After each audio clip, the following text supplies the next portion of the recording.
All right, I think we're all set with our live stream. So good evening, everyone, and welcome to the next workshop in our virtual ministry fair, Servants of the Spirit, Gifts for Ministry. We're joined this evening by Davey Gerhard, Executive Director of TENS, the Episcopal Network for Stewardship. First, I'm going to turn it over to our Spanish translator for some announcements. Hi, everyone. Good evening. My name is Emiliano, and I'm supporting with interpretation between English and Spanish this evening. We're hoping to have some Spanish-speaking participants. And if they do join us, the dynamic will be as such. In a moment, Samantha will turn on a language interpretation feature, and we'll all need to click on a little globe at the bottom of our screen and select our language of choice.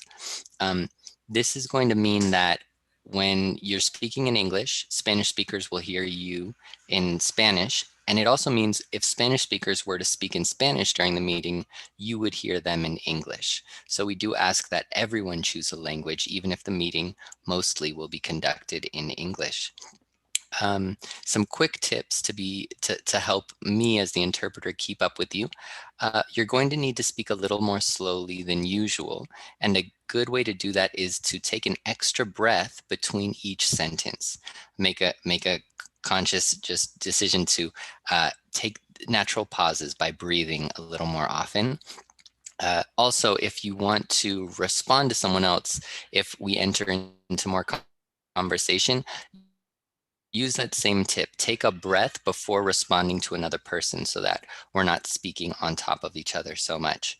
And finally, I'll be speaking in language channels during the meeting. So this means that I won't be able to speak up to the presenter if I need them to slow down or repeat something that was said. So I may type into the chat, and I would like to ask the host to interrupt the presenter and read out loud anything I type in the chat. For example, please slow down or please speak more loudly.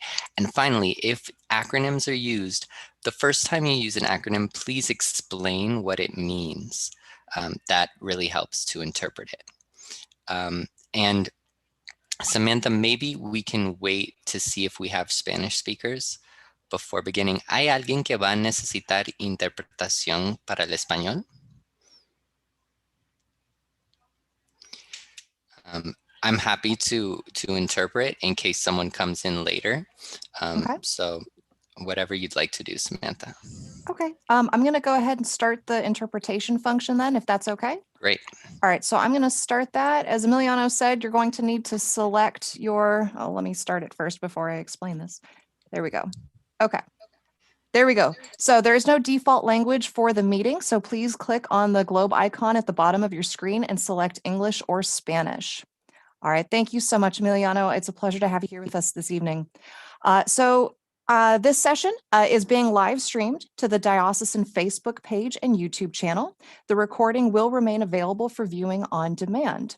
A link to the video, along with the resources presented, will also be available on the convention website. At this time, I ask everyone to mute yourselves. Anytime you have questions or comments, please put them in the chat. We will be pausing throughout the presentation to answer questions. And if there's anything else we can do for you, put it in the chat. All right, so I'm going to turn it now to you, Davey. Thank you so much. Thank you, Samantha, for inviting me to be with you all tonight. And thank you all for being here and participating. I know some of you from work that I've done in the Diocese of Los Angeles, and I look forward to getting to know the rest of you this evening. I'm going to share my screen, and then I'm going to introduce myself, and then we'll get started. Hold on here.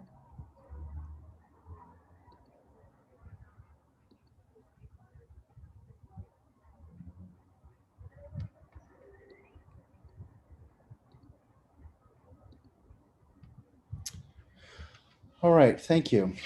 My name is Davey Gerhard, and I am the Executive Director for TENS, the Episcopal Network for Stewardship, translating our first acronym right there.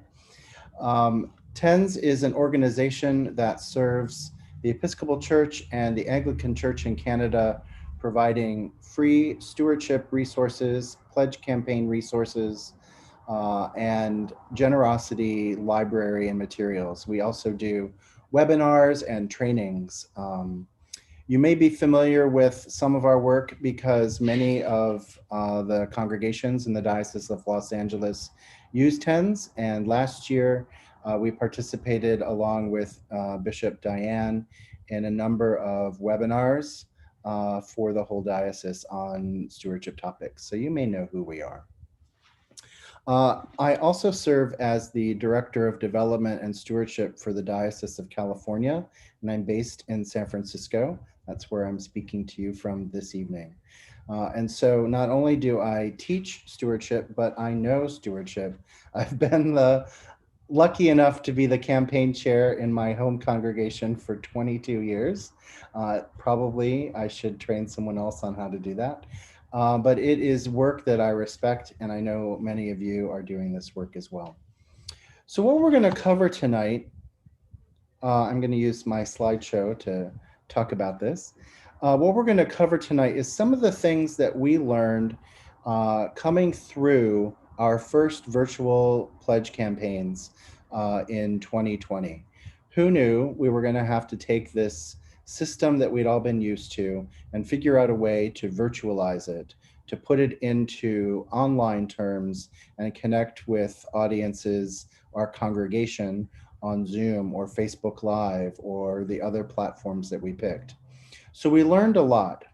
Last year, we ran a webinar in the Diocese of Los Angeles, which Bishop Diane called Quick, Where Do I Click? And we called that sort of Virtual Stewardship 101. This is Virtual Stewardship 201. So we're taking what we learned last year, reviewing it and applying the things that worked best and talking about how we might approach our stewardship this year. So we'll be talking about things that we learned during the pandemic. We'll be talking about the virtual offertory. So that is how we liturgically celebrate the collection of our gifts. And we'll be talking about the platforms for fundraising online that worked best in 2020 or that kind of rose to the top. That's what we'll be chatting about this evening. It's all about relationship, and this is where all fundraising starts in the church. Like any human venture, we have to form, nurture, and respect our relationships. This is even more important when we ask people to share their experiences, their wisdom, their resources, their time with us.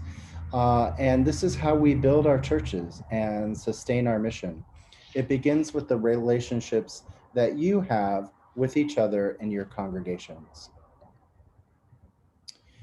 Let's cover a couple of things that we came to know very well about giving online in 2020. It does cost money to ask for money online. This is one thing that church vestries for decades resisted because there would be a cost to implementing an online donation platform, for example, or there's a transaction cost that a credit card processor uses every time you make a donation. And that's money that's not going into the ministry. And we've learned that these costs are often worth it in terms of the ability, the capacity they generate, and the generosity they enable for our congregations to be able to make their stewardship gifts and their annual gifts. And it's not just millennials and Gen Z who give online. People in my group, the Gen Xers, are the largest group of online donors. Faith-based online growing has grown 8.8% in the last 2 years. So that's pretty quick and rapid growth, saying that our faith-based communities are learning this and adapting to it. And if there are any lingering congregations out there that haven't adapted to online giving, there's still time, and this is the year because we're probably going to be doing this all year long. One statistic that jumps out at me is that 59% of donors 66 and above have made gifts online. And this is to counter that argument that we often hear that that late boomers don't make gifts online or that they're not comfortable with the technology. That's just not proving true, especially with the rise in e-commerce. People are more comfortable making purchases online, therefore they're comfortable making gifts online. We also see it in the way people are supporting their favorite charities online. So this is happening, and it's happening across all age groups.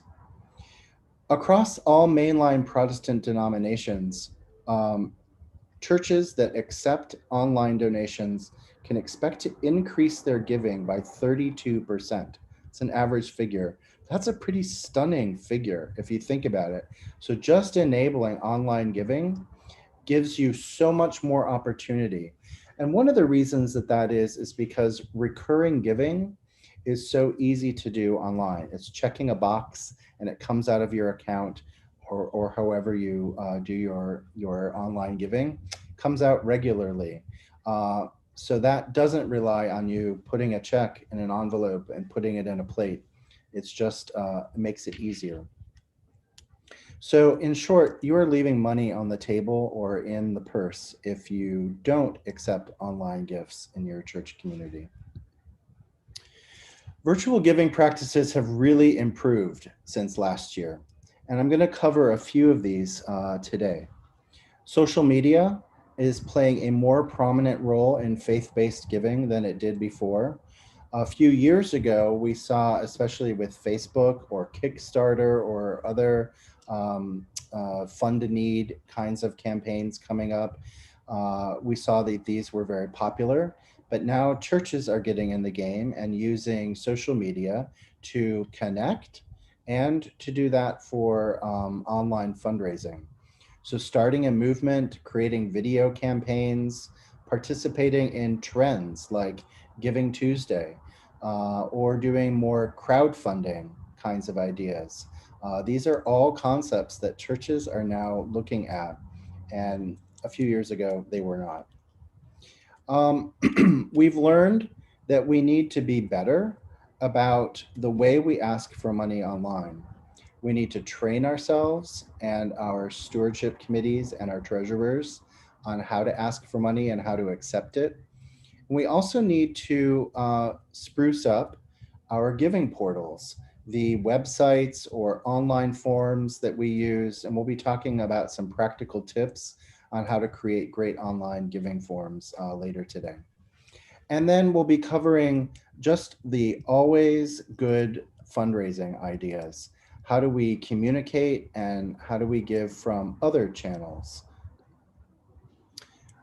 I want to finish this section by talking about social media and really how it has taken off in the pandemic to allow people to connect and make gifts online. Video movements, video campaigns are really easy to do. And I want to take note, I bet you have all seen this. It went viral.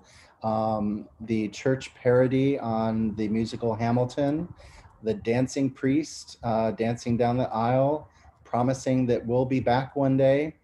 Do you see how many views that got? Almost 1.6 million views.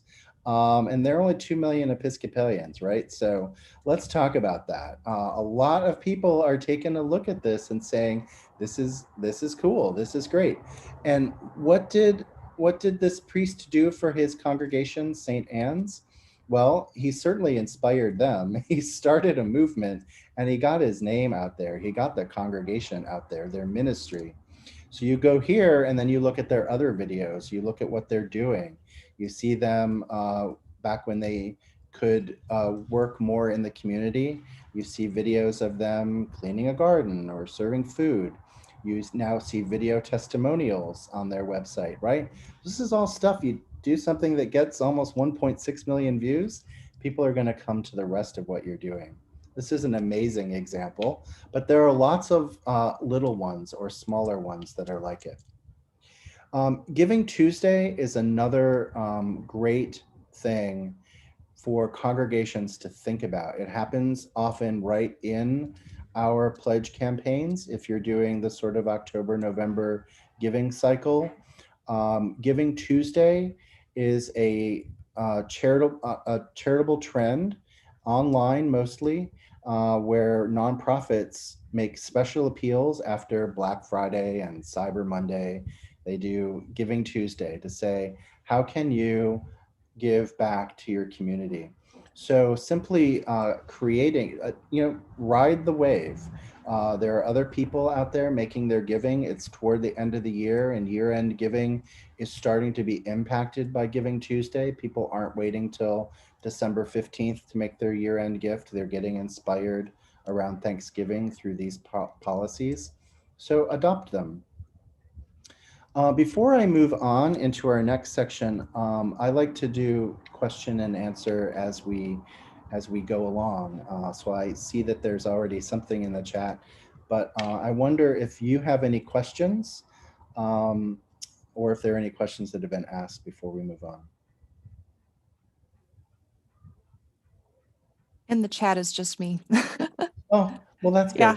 No, if anyone has any questions or comments, now's a great time.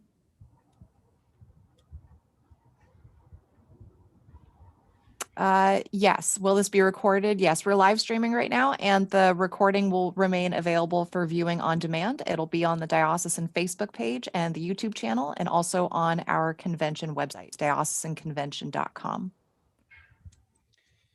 You're welcome. Does anybody have experience of having done a social video, a video campaign in a congregation? Did you put any of your stuff, I'm not just talking about putting your service online, but did you create a video where people could learn more or react during the pandemic? Does anyone have any experience in that?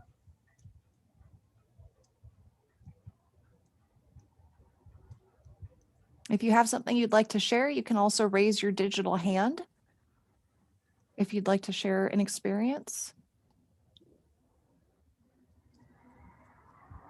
No questions at this point. I promise you, your children and your perhaps grandchildren are making videos like this. And so get them to do one for your church. It doesn't have to be silly. It can be very serious, something that's touching, something that's a testimonial. Videos are a really great way to get your message out. Short, sweet messages that can really have impact. All right, let's talk a little bit about the ways that you ask for money online and the portals that we create. So when you create your website, or when your church is thinking about putting its website together, please have a section on it for how to support your church, or how to make a gift, or where is your pledge campaign or your generosity campaign, where is that stored on your website? Make it easy to find, have the information there, whether it's pledge forms to download, budgets to look at, narrative budgets to explore, brochures of your church, the things you want to communicate. Take them out of other places that they might live on your website, and create a spot on your website for that stuff to live. It makes it easier for your members. It also makes it easy for new members, or, as we're discovering in the pandemic, people are virtually attending church services that are nowhere near where they live. I was talking with a priest here in the Diocese of California who has a pledging member now from Baltimore, Maryland. They started watching the service and got inspired, and when they were asked to contribute and make a pledge, they did. So you don't know how people are going to find you these days, and making that easy to find is really important. Most of modern websites, if you're using Wix, or if you're using WordPress, there's a feature in there that allows you to create a form. So you don't have to do anything fancy. You don't have to even pay anybody any money to do it. It's as simple as entering the fields of information you want, and it puts it together for you, and you click a button and it goes to the treasurer or the priest in charge, or whomever you want that information to go to. and it's how people are doing pledge forms online. We don't necessarily have to rely anymore on the mail or bringing them into church, or when it's impossible to bring it into church, how do we get a pledge form to and from our folks? Also, as I said before, recurring donations are really important. Make sure that you click that box in any platform that you use that says allow recurring donation, and allow people to select their time. If they want to do it monthly, quarterly, semi-annually, annually, they have choices. Make it possible for them. Text to give is another way that people are making gifts these days in churches. And I know that it seems really far-fetched to imagine that we could start making our gifts through our phones, but it's happening, and lots of churches are taking advantage of it. Obviously, in 2020, we saw a dramatic increase in church text to give campaigns. And here are some statistics. So you may not open your email anymore if your email gets all kinds of things, right? So now it's sort of like the junk mail that comes to your mailbox, and you sift through it when you want to. But 98% of text messages are opened within 3 minutes of their receipt. So that's to say, if you send out a blast to your members on text, they will open it. 98% of text messages open within 3 minutes. And that's right in the hand of them. If you give them a link to make a gift or complete a pledge form, you can, in seconds, put that access right literally in their hands and right back into your account. This is a great way to make giving online possible.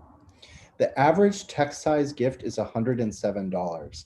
That is different from the average check, which is $35, right? So if you're thinking about people who are saying, I want to make a gift to save the whales, or I want to give to a special ministry of the church, right? The threshold gift that people will write a check for averages at $35. The average for a impulsive, I will make a gift to something online on your phone is $107. So this is a big difference. That's a big statistic to pay attention to. Your text messages are already going to be short, mission focused, use an economy of words, get your message across because you don't have much space and time to do that. And have just one call to action. I've seen even in 140 characters, people try to do a little too much in a text message. Click here to volunteer, click here to give, and then, sign up for a mailing list. That's a whole lot. So just have one. You can send out 3 texts if you really need to get 3 different calls to action.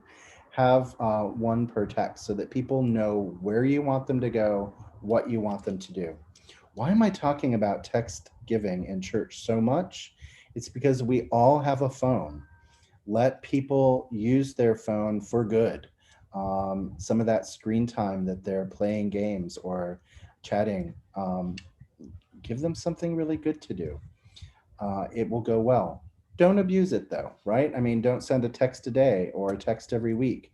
Do it when it means something. When you're trying to get a special initiative funded, when you want to remind people that it's pledge season and it's time to make a gift, because text messages can quickly be discounted as well, right? They're easy to delete. You just swipe. You can also use, if you do other kinds of fundraising in your church, you can use text to give to do virtual auction bids, to have prayer outreach, emergency outreach. People are using texts now as like a phone tree when you need to get something urgent out, when there are wildfires or earthquakes or things that we need to respond to. They are great for that kind of quick, easy communication. And in a pinch, in a time when cell networks go down, Text messages work on a different frequency. You can't make a call, but you can send a text. And so it's a great way to stay in touch with people when there is an emergency, or when you need perhaps emergency fundraising to happen because there's been a catastrophe at your church or in the community. Text messages are very reliable. So there are a couple of great ways to make gifts online through your text messaging or mobile giving platforms. One of them, Venmo, we all knew and loved it. I want to remind you that you can't use it anymore. If you have a Venmo and you're using it in your church and you're still able to use it, count your days. It's going to go away someday. There's some that are still allowed to be there, but they're going to catch up with us. But once Venmo was acquired by PayPal, PayPal said, no, we're shutting this down for churches. If they want to make an online nonprofit gift, they can use our platform. Thank you. I don't think we need to talk about Canadian members today, unless there are people from Canada who are watching this. You have your own system. It's great. Let's talk a little bit about how to create a pledge form. And I'm going to go through a couple more slides and then take some questions, just to let you know where I'm at with things. Your virtual pledge form is a really important tool to collect the information about time, talent, and treasure that we like to collect at stewardship time or at our pledge campaigns. So, but don't make the form complicated. Don't ask too much information. Too much information means it takes too long for folks to fill out, or they wonder why you're asking so much information of them. Try to economize in your pledge form. Just ask the basic contact questions. Make sure that your pledge form, if you are using a third-party vendor, or if it's used on your website, make sure it looks like you. Make sure it uses your colors or your fonts or has your logo on it or your tagline. Messaging that you use in your communications, make sure your online giving mirrors that so that people are absolutely certain it's not a scam, it's coming from you, it's meant to be what it says it is. Aim for as few clicks as possible. So this is to say, if you have a website and you have to click on pledge campaign, and then you have to click on download my form, and then you have to click on another thing. So how many clicks does it take to make your gift? The fewer you can make that, the more successful you will be, because every click, you'll see people drop out of the process. This is just a rule of the internet. The more times you make people open up yet another level, you lose somebody every time that happens. So as few clicks as possible. Don't try to collect too much information. Make it simple. Have a checkbox on there for I'd like more information, so you don't have to require it on the form. But do ask for these things: recurring gifts, matching gifts. So some employers are able to make charitable contributions to religious institutions. Some of them are not. It depends on the program that they use. So if your employer has a matching gift program and they do allow your church contribution to be matched, absolutely, it's great. It's free money.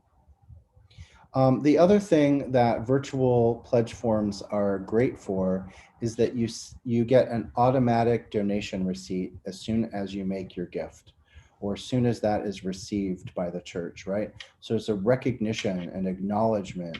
Your pledge form has been received, thank you, or your gift has been received, here's your receipt. There's this reciprocity and a relationship there. Finally, I want to cover some multi-channel giving, and then I'm going to ask for your questions. Last year, we know that the CARES Act that came through the first pandemic relief said that we couldn't do required minimum distributions from our, we didn't have to take our required minimum distribution from our retirement accounts. This really impacted a lot of charitable giving because a lot of people who are above 70 and a half are taking that required minimum distribution and applying it to their charitable giving. It is likely that that will be extended. It has not been yet. We'll wait and see what Congress does with the next round. If that continues, it means that we'll have another year where donors possibly won't be making gifts from their required minimum distribution. They can still make qualified distributions from their retirement accounts, and get a tax advantage for it.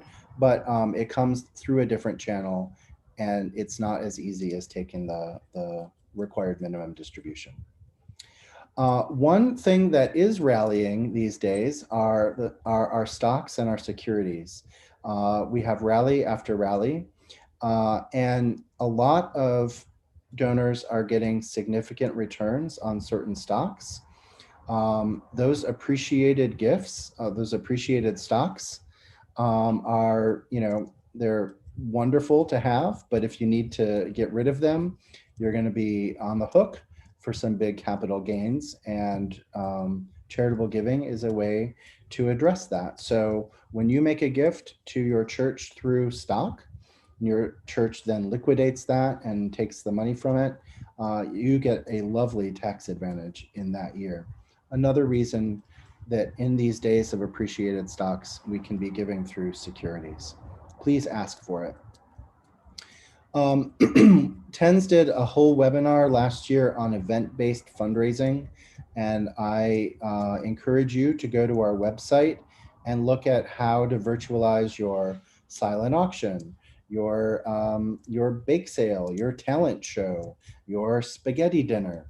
How can you still do these fundraising events that you do online and socially distanced and safe? So please take a look at that, and please don't forget about your annual campaign if you do it, if it's important to you. Keep the tradition going and just make it happen online. We can help you with that. I see there may be some questions, and so I want to stop and pull up and ask what your questions are and see where you're at. So it looks like the first question we got was while you were talking about text giving. Is there a price for text giving? I'll be going through in my next stage some of the text to give platforms, and it'll show the costs. There are sometimes costs. It sometimes costs the church a setup fee to be able to accept them, and then there's usually a transaction fee for the donor. And sometimes for the church. Those are transparent, and I'll show you in the platforms that I talk about what those costs are. Again, there are usually ways for you to ask the donor to pick up the cost to the church so that 100% of the donation can go to the church itself. So for example, if the transaction rate is 3% and you give $100, you could ask somebody to give $103 because that would then take care of the fee that the church would be charged. So $100 would end up going to the church. That's a way to do it, and text to give and online giving make that option really possible. Okay. The next question we have is, do you have any examples of good online pledge forms? I do, and I will send out some links. I'll send them to Samantha and she can disseminate them. Okay. I have some great ideas for best practices and links and pledge forms that work. Great. So everyone who registered for this this session, you'll be getting a follow-up email from me with some more resources. So the next question we got was about sending automated donation receipts. Great. How to do that. How to do that? Well, most platforms, and we'll be talking about platforms in a minute. Most of them have the automated receipt function built in. It will, if you do nothing, if you don't create any text for it, it will send the donor the very barest bones. You gave $100 on March 3rd, and thank you. And here's your tax receipt.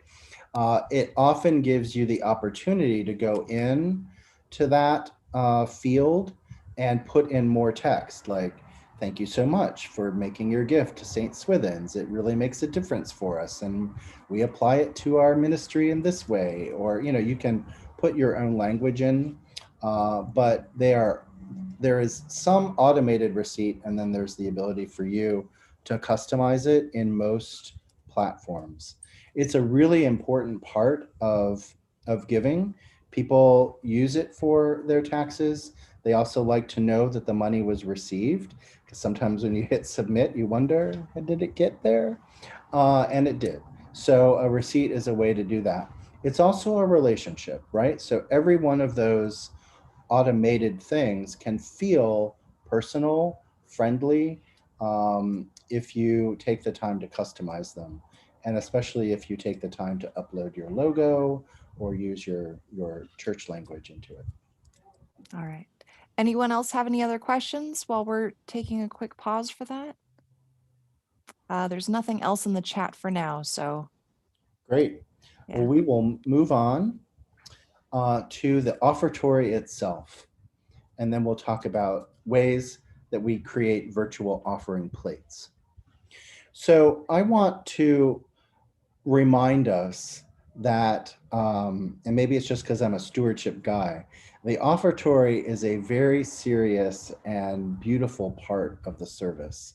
It's not just the place between the peace and the Eucharist. It really serves a beautiful function of moving our action from the gifts that we bring to the gifts that we present at the table, to the gifts that we receive in the sacrament. It's the beginning of that sacramental ritual that we create. And the offertory is about everything that we bring. So you have a wonderful priest in your midst. Maybe you know Kay Sylvester from Tustin. She is just a great person. She created some special offertory sentences that can be used in our virtual worship. I want to remind people, because especially at the beginning of the pandemic, we were all looking at virtual services and we were trimming things out, and I watched a lot of offertories go away because there wasn't a plate being passed and there wasn't this moment of having to move. I mean, the elements were already up at the credence table, right? They weren't coming from the congregation. So a lot of us in our early pandemic church services eliminated the offertory, or just kind of gave the offertory sentence and moved right on. I want to recommend that we keep it in its place and give it the honor that it represents for us. It is a sacred moment. It's about our gifts. And it starts the whole process of our gratitude for what we're about to receive and what we've brought through. So even though we're not passing a plate, even though we're not walking down the aisle these days, there are ways to talk about how we accept the gifts of the congregation. And so I say that we should talk about gathering. As we pass the virtual plate, in that moment, I suggest perhaps liturgically we take a pause and we reflect on what, people may have made their gift online. People may have made a pledge online. People might be needing some support in that moment. Call attention to it, name that moment. Bless what has happened. So I've seen congregations bless the empty envelopes that checks arrived in that week, or maybe they just hold up their hands and say, we've received virtual gifts. and they acknowledge that moment. So there's still that moment of blessing the plate, the offering, as it comes to the altar. And then we break that gift open. We share it with the world, just as we share the bread and the wine, and we're doing it virtually these days. Just as we do that, we also share our gifts with the world. So take the moment of the offertory seriously, and please, please put it back in your liturgies if it left. So let's talk a little bit about a virtual giving campaign. We're going to talk about the technology in a minute. That's your first step. Select your technology. How are you going to ask for money online? How are you going to raise it online? Choose your technology. Develop your case statement. So case statements are really important, and they're even more important when we can't do some of the in-person work that we do during pledge campaigns, where we give testimonials, where there's lots of socializing, where maybe there's a dinner church or a book study or a prayer group. Those things can happen online and should, but developing the case for support. Why are we asking for your gifts? And it's not just because we need to pay salaries and keep the lights on and keep Zoom operating. It's because we're doing work in the world. The church doors may be closed, but the churches are open. TENS provides free resources for pledge campaigns, and you all in the Diocese of Los Angeles, as members of TENS, get free access to the TENS materials. They're right on our website, so please use them. They help with your virtual campaign, and the weekly meditations during campaign season, so the September, October, and November Sundays, all have weekly messages attached to them. And those really help small groups, or they help preachers, they help reflect what we're learning in the lectionary. We talked a lot last year, and you can watch the virtual 101 webinar on our website, or you, I think, can go to the LA Diocese website and find quick, where do I click? You can learn all about what we said last year. We talked about small groups as a part of our process for stewardship campaigns or pledge campaigns in virtual church.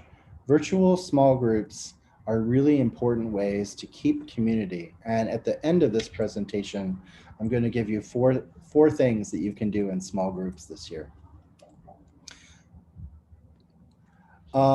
Every congregation should have the ability to collect donations and pledges online. It's no longer usual for people to carry cash. This is when we're in person or even virtually when we can't give you cash, right? So more and more people use their credit and debit cards for transactions.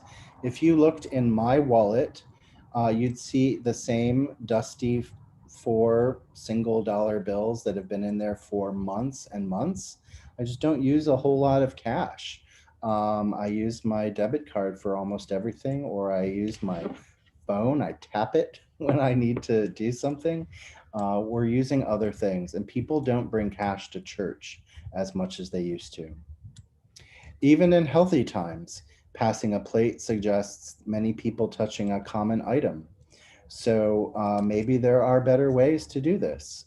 We'll talk about some of the platforms that offer ways to make your online gift in church when we gather again, kiosks and other ways that people are making gifts while they're in the church virtually. As I said before, receipts and thank yous are automatic when you give online, and that's a really important relationship piece. Most donation software gives you at least the basic information to reach out. This is for people who are making one-time gifts. Maybe they're visitors. So they might put something in a collection plate if they're gathered in your church and you may never see them again. But when they make a gift online, you have at least some way to contact them, an email address, whatever they give you. And that's a little piece of relationship that you can continue to foster and cultivate. Also, gifts that are made online go directly into the account, right? So there isn't that extra step or delay of taking checks and waiting for the deposit and all that. It happens at the speed of light. Virtual offering plates. A note before we get into the platforms themselves. There is no reason to limit the number of platforms or methods for giving that you have in your church, except that you have to be able to manage them. So as many as your treasurer and your stewardship chairs can accommodate, you should include. This is to say, different people prefer different ways. Some people are comfortable with a particular platform like PayPal or Zelle if they have a big bank. Those are great ways that people like to do it. They have brand recognition. So if you're offering people a chance to have PayPal, it's a great one. But there are other tools as well. If you can offer both of them or multiple ones, have as many channels as you can afford, as you can keep up with. This is called donor-centric giving, right? It makes it easy for people to make their gift. Also, when you pick your platform, know what your accounting software is. It will have, as you are looking through the platforms themselves, it'll tell you how reports are generated, how it integrates with QuickBooks or with other accounting software you may use to track your pledges and keep track of your church finances. A platform that emerged as a leader in 2020 was Tithely.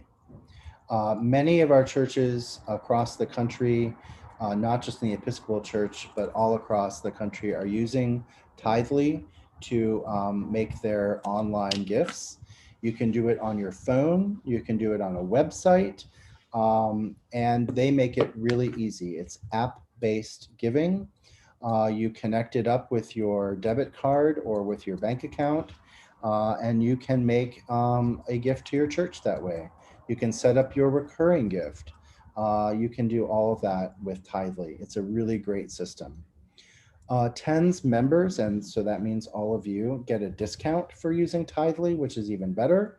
So your church pays less, well, they pay nothing to set it up. The setup costs are free. And they get a big discount on the transaction rate and on the donation rate.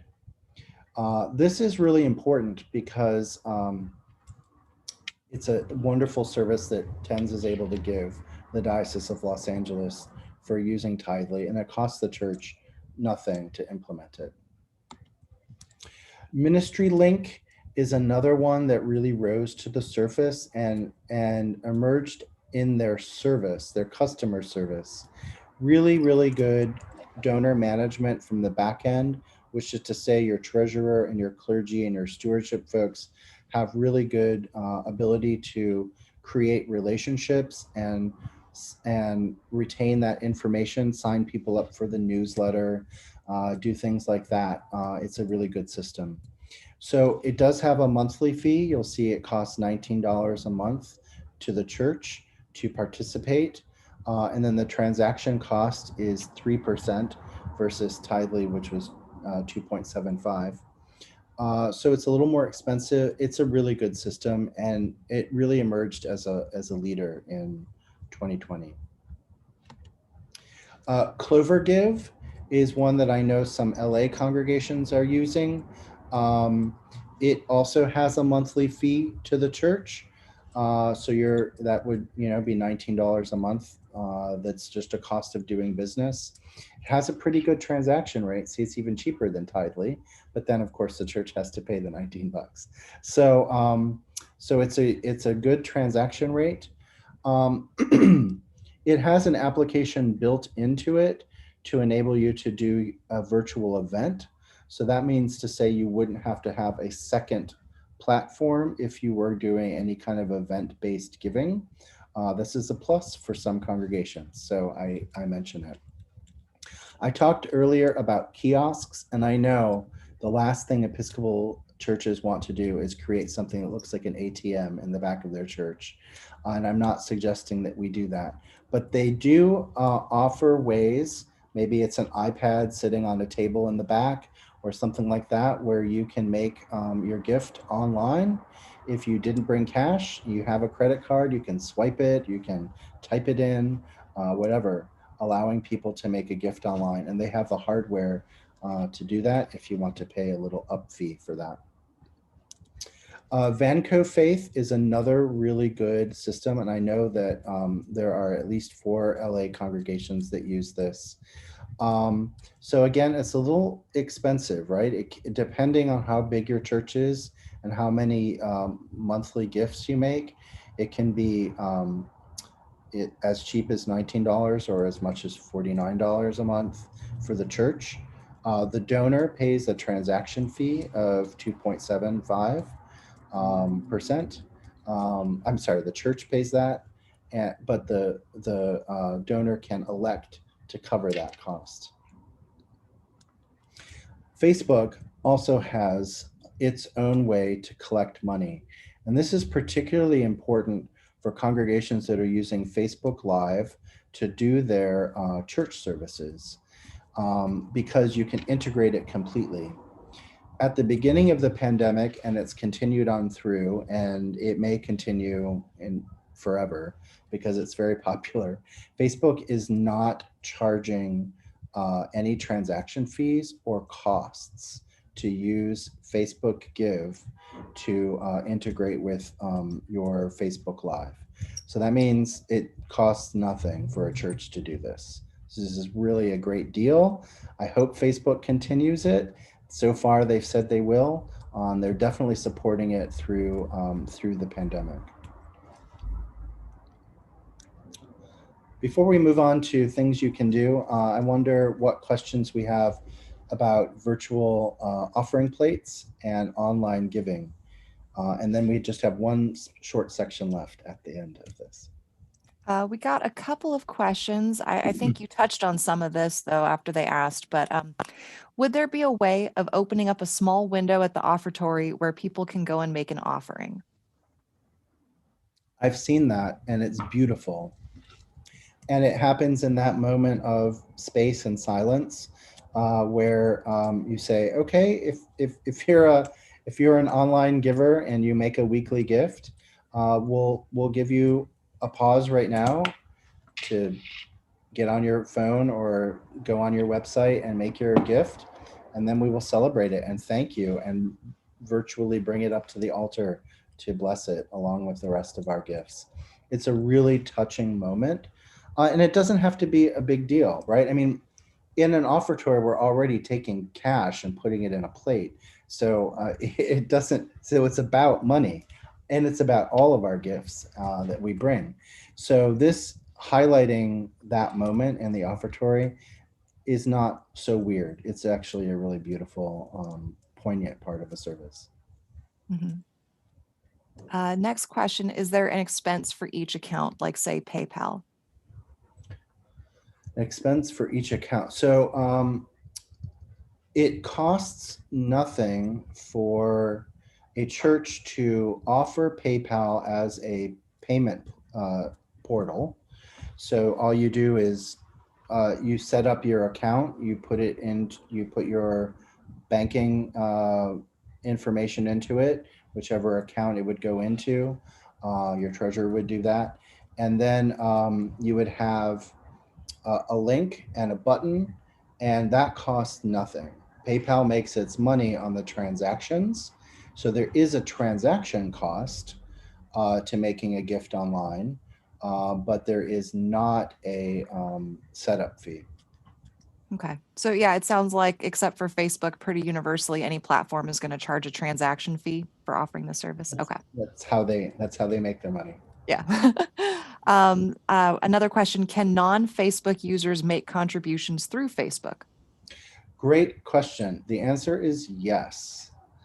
Just like you can attend Facebook Live without a Facebook account, you can click the button that says make a gift. What you can't do is interact with people about it. So you can't When congregations use Facebook Live for their virtual service, you can be typing in, Amen, or praise the Lord, or great to see you, the things that we do in church. You can't do that if you don't have an account, but you can view and you can give. Okay. Does Zoom have a button for offering? Zoom does not have a button for offering, but what you can do is put it in the chat, or if you're using slides, you can put a link up and have people type it in. So you can say, here's our PayPal link, or here's our Tithely link, or whatever, and you can put it into the chat window and have people click on it and make their gift. So Zoom doesn't have a fancy button yet.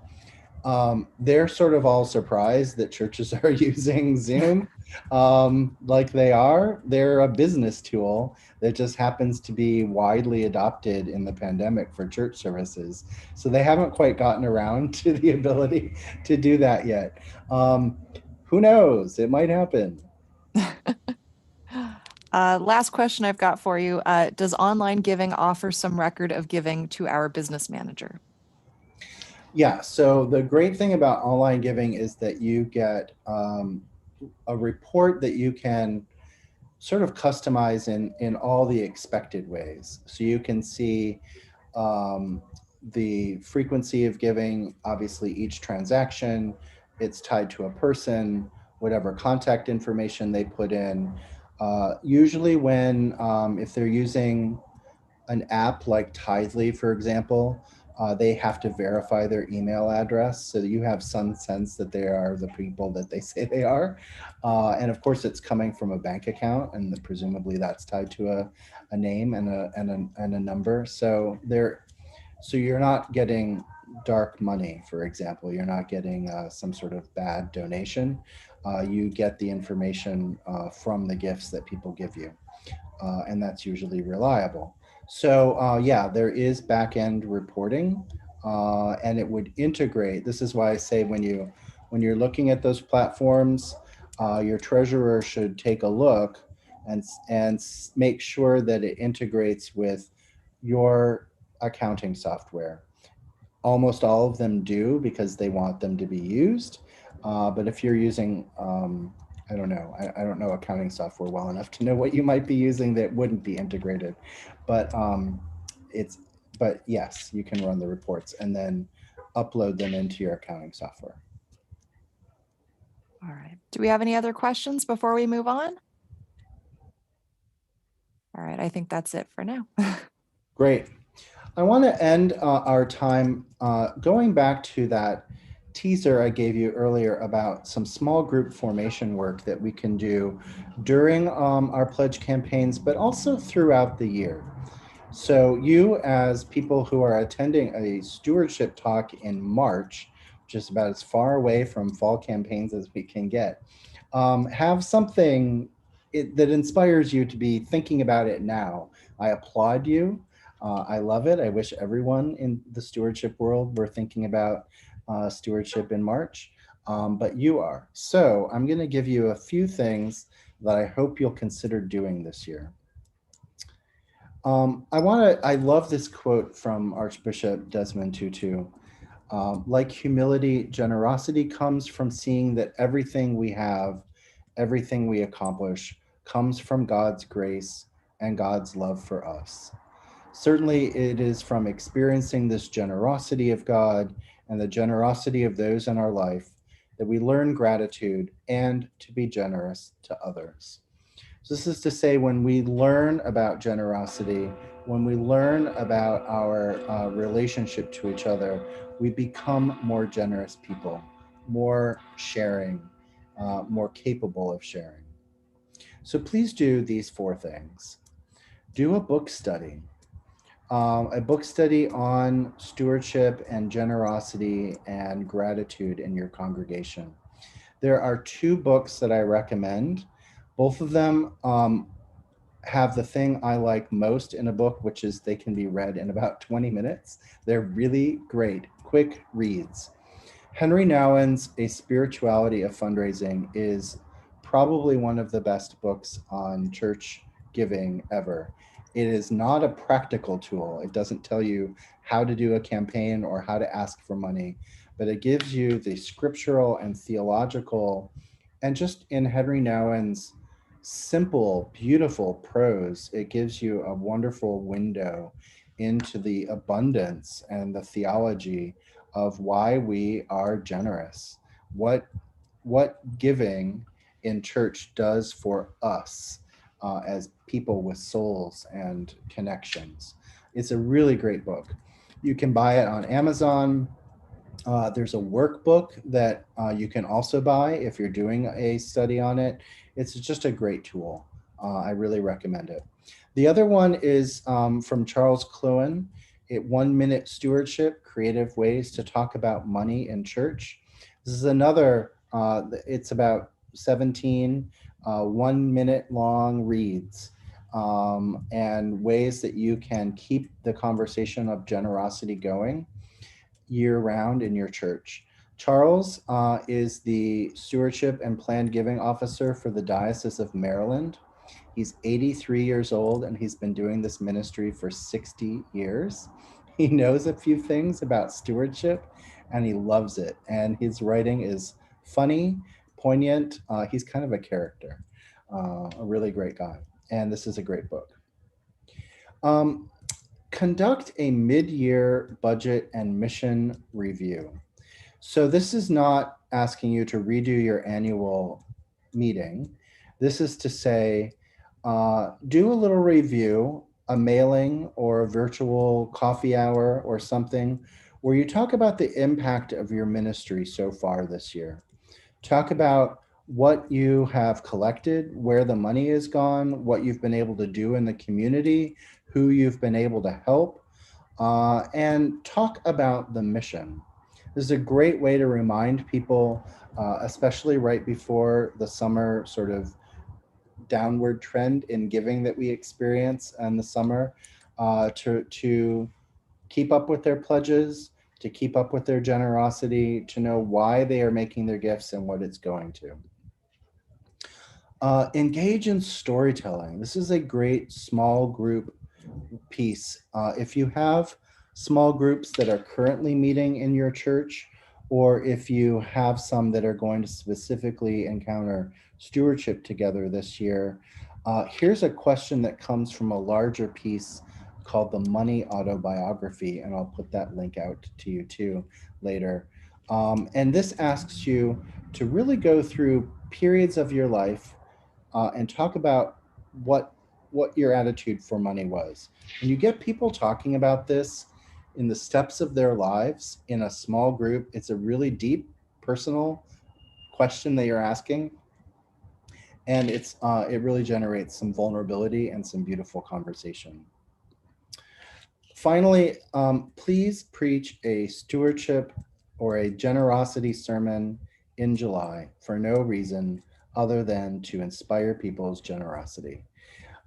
This is just a beautiful tool. We tend to toss our generosity sermons, our giving sermons toward the end of the year, but surprise people. Do one in the middle of the year, give them a reason to be grateful and remind them that, that there's good stuff going on and that there's generosity. TENS offers seasonal reflections. So every big seasonal change, we have a new reflection. You can find them on our website. And we do one for each month in the summer that are around the Pentecost readings of those months, so that you can take something from your sermon and dump it into, create sort of a generosity sermon about that. So please do these 4 things this year for your stewardship work and your generosity work in your congregations. You'll have a beautiful year and a great fall campaign. This year, TENS has we adopt a theme every year for our annual campaigns. And this year it's Every Perfect Gift. And it comes from James 1:17, every perfect gift and every generous act comes from God above. And it reminds us where our gratitude comes from, where our gifts come from, and why we are in sharing them. And it also comes, so we use the butterfly and chrysalis to talk about this metaphor, uh, because in our world, gifts are transformative. Just like the butterfly has its stages and turns into a thing of beauty, so do our gifts as they transform through our churches. We have a lot of resources on our website, www.tens.org. You can find a resource library that's full of pledge campaign resource tools, spirituality and formation tools, and liturgical tools. You can see all of our past webinars.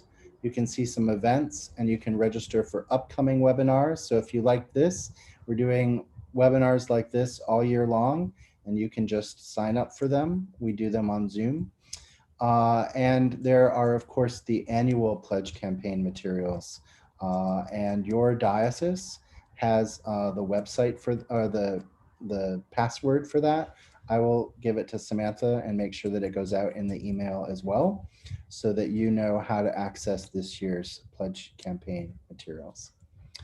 That does it for my presentation. I am open as long as you are all open for questions. All right. If anyone has any questions or comments, anything they'd like to share.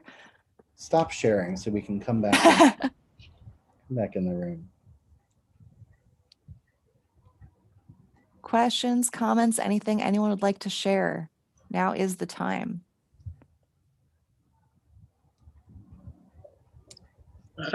I'd just like to share one thing with you. The prior stewardship person in our congregation sent out personalized handwritten notes thanking everyone for their pledge. So I've continued that this year, and it really is well accepted and really appreciated throughout our congregation. So I just wanted to offer that as another idea. Keith, it's a beautiful idea, and thank you for doing it. That personal outreach, thank you for your gift, is so important as we acknowledge what people have done to support. I've learned, I am always learning about stewardship. It's my job. I learned from a priest a couple of months ago that she has a practice at the end of the pledge campaign of writing everyone a thank you note, whether they made a gift, made a pledge, or not, because everyone participated in the campaign in some way, whether it was just to pray or support. Maybe they'll come around later and make a gift. Maybe they're the silent donor that just puts it in the plate and doesn't want the pledge commitment. Whatever. So she sends everyone a note thanking them for participating. She has a congregation that's manageable in size that she can do that. You may not, but it's a really, I thought it was a beautiful tradition, and I really appreciated that as well. So thank you, Keith, for doing that and for sharing it with us. My handwriting's terrible, but it was still appreciated.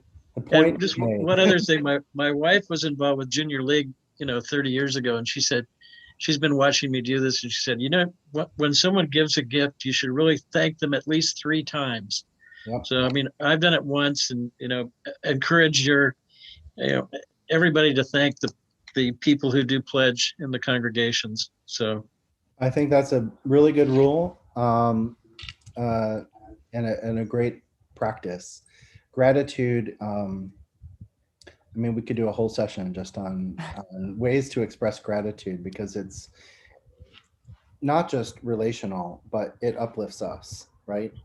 I learned from a mentor who takes time every Friday afternoon before he shuts his computer down to write personal notes or emails these days to everyone that week that has taught him something, impacted his life in some way, done something outstanding. And it's a great practice. Gratitude is a practice. It's a discipline, and we have to learn better ways to do it. So thanks, Keith, for that.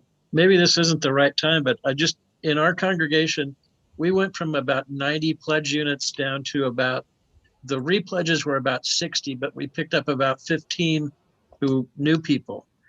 So instead of 90 pledge units, we have about 75 this year. I just wondered if that was common throughout the Episcopal Church because of the pandemic. That's a great question. That's a, and I see Marty has a response to it. Yeah, I would say that, you know, we in our church, we typically had about 175. This year we had 145.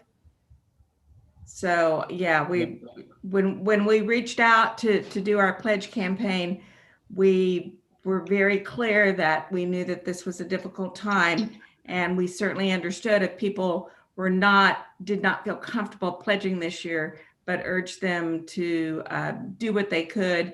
We had some parishioners who stepped up and increased their pledges because they were in a position to do that. And then we picked up a few new ones and then lost some.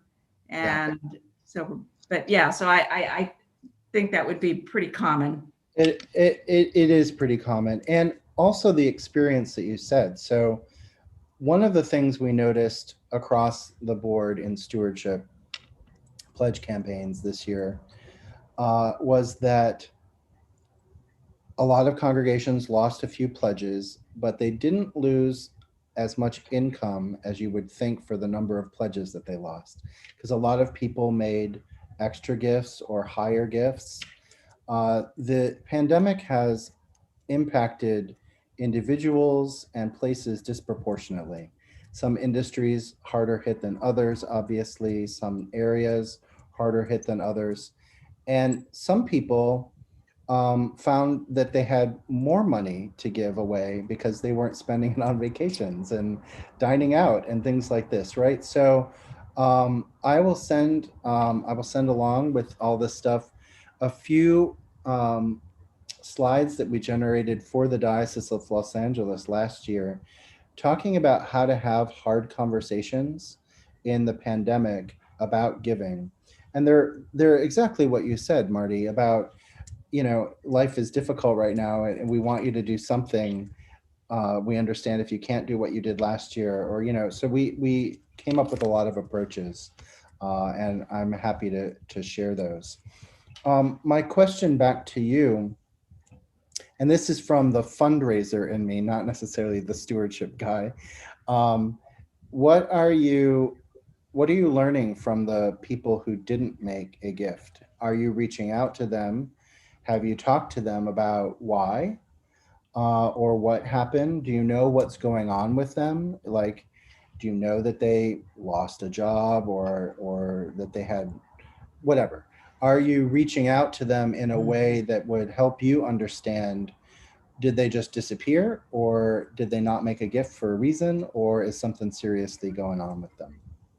I can answer that. We're a smaller parish, about 70 pledge units, and the ones that didn't pledge, we did call. Some wanted to wait until we were back in person. Others had lost income some way. But then others did increase. So we actually ended up at the same amount as the prior year because I did attend all those stewardship things last year, and they were very helpful. And we also, I was going to throw in for the online donations, we use the QR code in our bulletin, and every week, our rector reminds folks that they can do that. And I think he was saying that there's no fee if you do the QR code versus going onto our website and doing the online giving. So I just wanted to throw that out for the crowd. A QR code, quick read, I believe it's called, is a tool. You've probably seen it. It looks like a barcode kind of design. And you can hover your phone camera over it, and it will open up a link on your phone, a web page, a form, usually some call to action that you can then make your gift. I love that practice. Even when we are back in person, and we all have a bulletin in our hand. Printing the QR code, I have many priest friends, but one of them rather snarkily said to his congregation once, I don't know how you translate snarkily, good luck with that. He said, you all have your phones anyway, and I see that you have them out in church. So why don't you use it for something and make a gift? So it's absolutely true. It's a great way to do it. Depending on where you send them, that link could have no fees attached to it. So you're absolutely right. And outreach. Thank you, Kathy, just for starting it off with. Reaching out to people when they don't make a gift is a perfectly acceptable thing to do in church. Now, you don't have to hound them. You don't have to make them feel terrible. But knowing why is a data point. We want to know if you're okay. We want to know, did something happen? We want to know how we can support you. And so the pastoral conversation that comes with that is beautiful. So I have a question. Did in contacting the people who didn't pledge, did your priest do that, or did someone from Stewardship do that? Stewardship committee, we each divided up the list of who did not pledge, who had pledged the prior year. And so I think each of us contacted maybe 5 members. I contacted a couple of extra because they were people that I was closer to than maybe other members on the committee. And after contacting, there was a couple that said, oh, I just totally forgot. I was meant to do it. And probably a third of them did end up pledging after we got back to them. We had a similar situation in our church. So I shared with the vestry the names of the people who didn't pledge the repledge, and people stepped up and said, oh, I know that person, I'll call them. And so it was shared, and those people called, and same experience. Some had just forgotten to pledge and finally got around to it. Good. I would say that we had a better than third response from those that we called. Usually I call, I'm the treasurer of our church, and then our stewardship chairman who was on before, he calls. And we had several who responded, more than, I'd say about 45% or so. A few did need some, pastoral help. Thanks, Sharon. John, I see you had a question. Yeah, the idea of pledging through your phone, I don't know why I never thought of it. And being able to do that, what else, the other idea I came up with, or I'm thinking of, is communicating with the congregation through texting. So right now what we use is we have a newsletter that we put out every week, and then we send emails out. And I know for a fact that the emails don't get read. I know they don't. It's like 30% maybe get read, maybe. But like you said, texting, everybody will open it up. Right. At least to look, and then once they open it, they'll be able to see what it's sent, what the message is. Right. And I think that is like a home run as far as I'm concerned. And again, not just for giving and pledging, but for communicating to the entire congregation, I think is a absolute home run. Yep, I agree. Whatever platform you're using to do your e-newsletter likely has a text version that you can implement, and they will walk you through how to use your list for texting. But then there are also, if you just use it for very quick messaging, or you say even weekly, if you send out a text that says, here's our newsletter link and here's how you read it. That gets people, it's another way, because my email inbox is full of things that I don't care about, which is a shame. I used to love getting an email. I know. But text messages I always read. So yeah, we're learning so much in the world about how to communicate with each other. Well, I thank you for that, because I thought that was a kind of a big eye opener, kind of a revelation, and massive communication, because the cheapest thing we can do is talk to each other. It's true. Takes It is. nothing to talk. And we can send letters out, you can send all this other stuff out, but how expensive is a text message? Not very. Yeah. That's great. Thanks, John. Thanks. That's beautiful.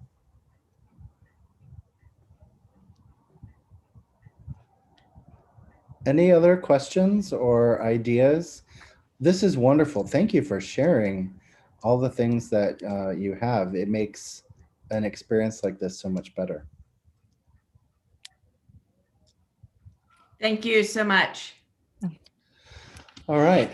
Samantha, you. what happens next?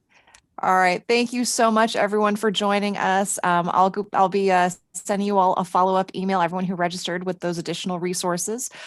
Those will also be up on the convention website. As a reminder, the recording of this session will be on the Diocesan Facebook page and YouTube channel and on the convention website. The next workshop in our series will be the first of a two-part Treasurers Training workshop presented by CFO of the Diocese of California, the Reverend Michelle Rackison. That will be Saturday, March 13th at 9 a.m. Please visit diocesanconvention.com for more information and the link to register. So that is it. Thank you so much, everyone, for joining us. Thank you so much, Davey, for this wonderful informational session. Have a good night, everyone.